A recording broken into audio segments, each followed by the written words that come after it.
Yawwa. Madalla.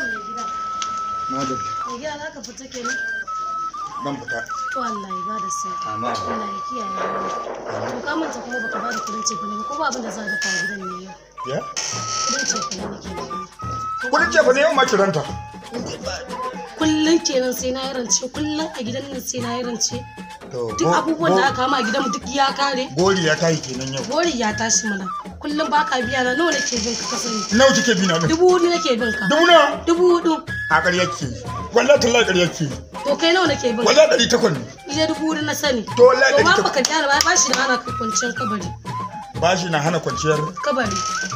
To na mutu sai a sani a ɗaya.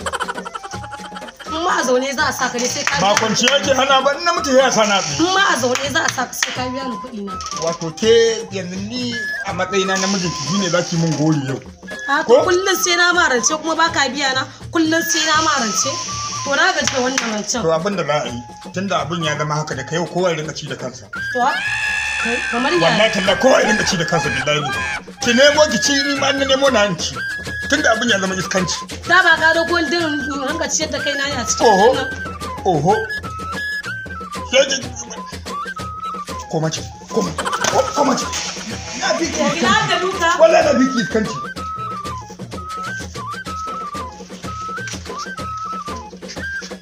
Mara mutunci wai ka ji wannan yarinyar ni za ki cewa kina bi na bashi tsakanin miji da mata akwai bashi ne Ko mai gida da lafiya.